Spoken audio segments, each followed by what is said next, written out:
नमस्कार, झारखंड उदय न्यूज में आप सभी का स्वागत।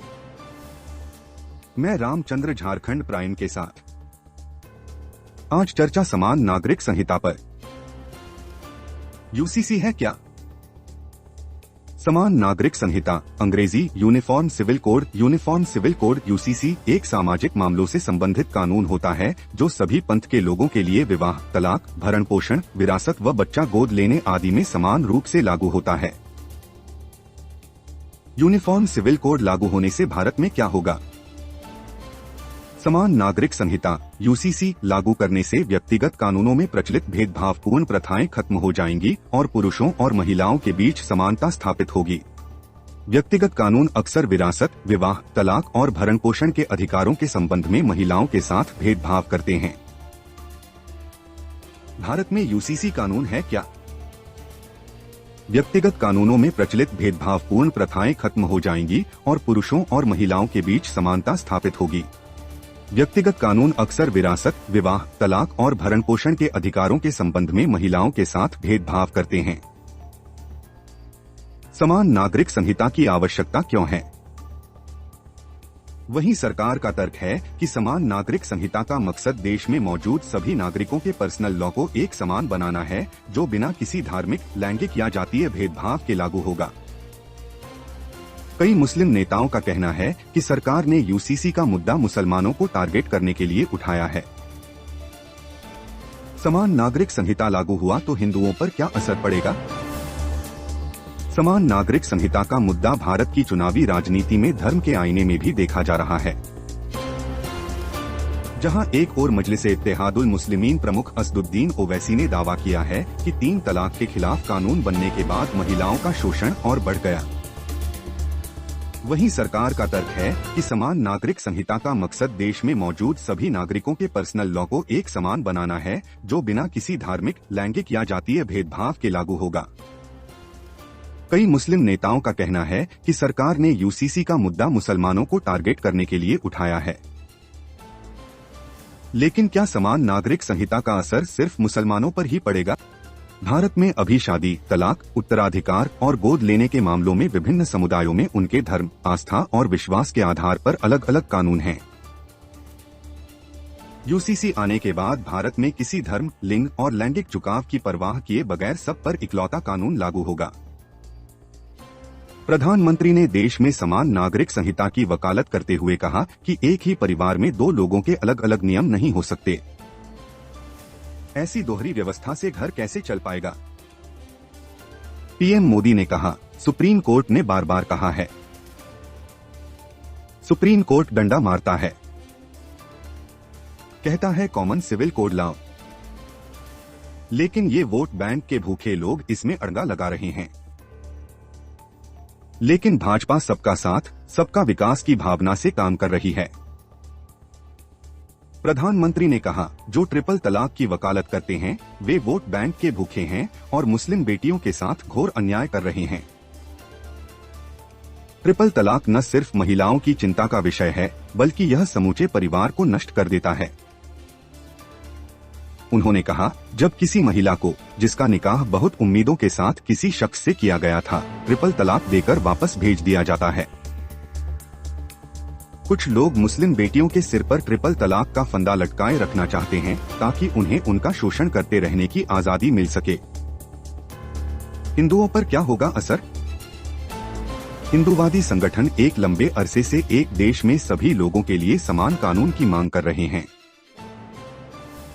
एक देश एक विधान की मांग से हिंदुओं पर क्या असर पड़ेगा?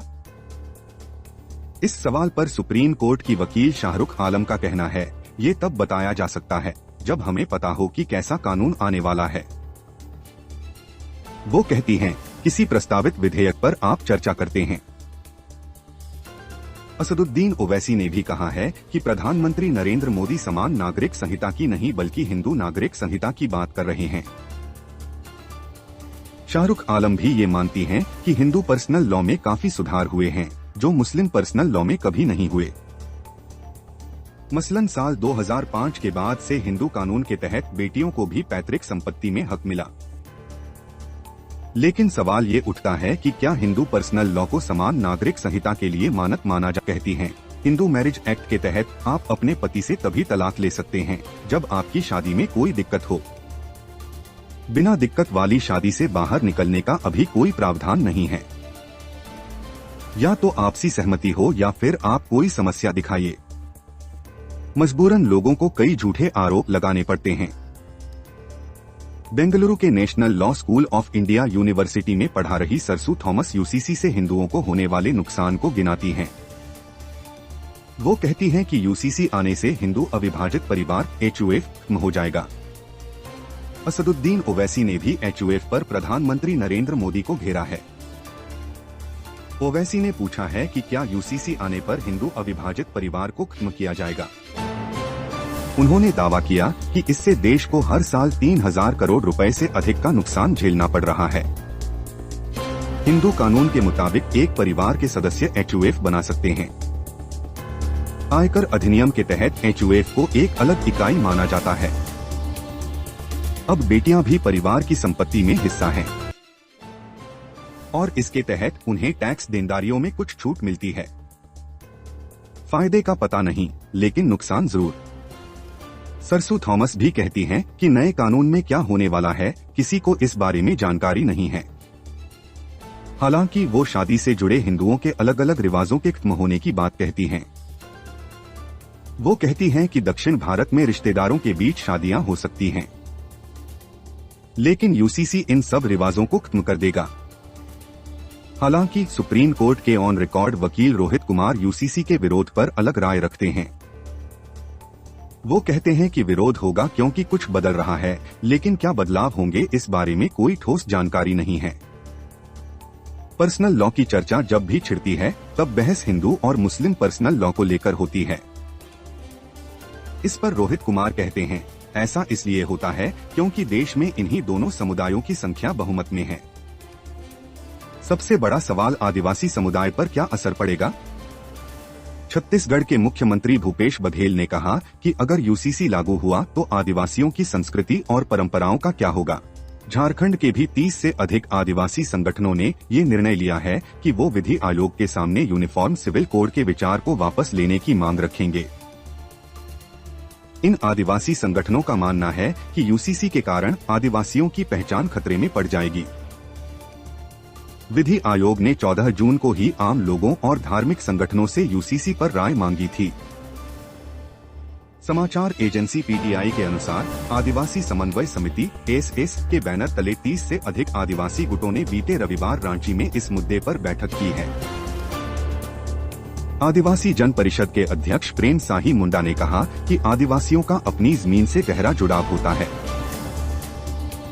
उन्होंने PTI से कहा, हमें डर है कि यूसीसी की वजह से छोटा नागपुर टेनेसी एक्ट और संथल परगना टेनेसी एक्ट जैसे 2 आदिवासी कानून प्रभावित होंगे। ये दोनों कानून आदिवासियों की जमीन को सुरक्षा देते हैं। वो कहते हैं, हमारे पारंपरिक कानूनों के तहत महिलाओं को शादी के बाद माता पिता की संपत्ति में अधिकार नहीं मिलता।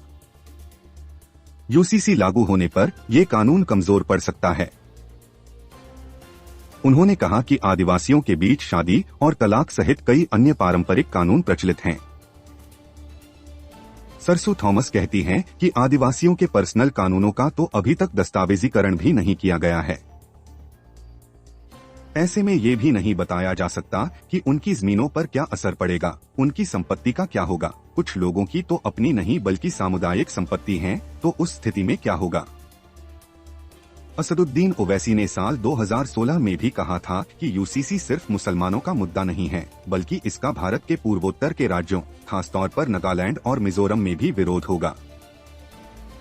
ओवैसी के बयान के पीछे एक बड़ा आंकड़ा था।